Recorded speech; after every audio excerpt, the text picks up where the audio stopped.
మేడ్చల్ మల్కాజ్గిరి జిల్లా ఏకశిలానగర్ ఘటనపై ఈటెల రాజేందర్ స్పందించారు.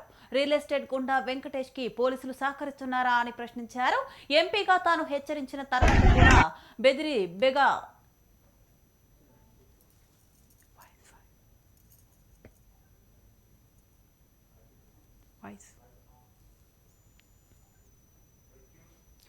ఎంపీగా తాను హెచ్చరించిన తర్వాత కూడా బరితెగిస్తున్నారని మండిపడ్డారు. కత్తులు రాడ్లతో దాడి చేసి చంపే ప్రయత్నం చేస్తున్నారంటే వీళ్ళ వెనుక ఉంది ఎవరని నిలదీశారు. ప్రజల ప్రాణాలు పోతున్నా ప్రభుత్వం ఎందుకు స్పందించడం లేదని అడిగారు.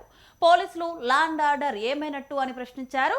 ముడుపుల కోసం నోరు మూసుకొని ప్రాణాలు పోతున్నా పట్టించుకోకపోతే ప్రజలు మిమ్మల్ని క్షమించరన్నారు ఈటెల రాజేందర్.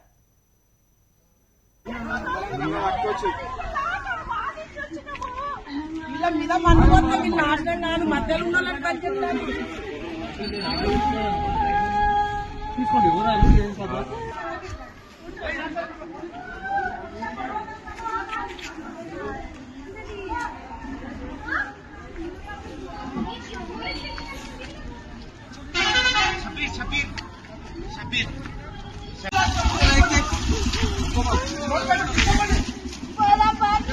సార్ చచ్చిపోతాయి ఇక్కడ.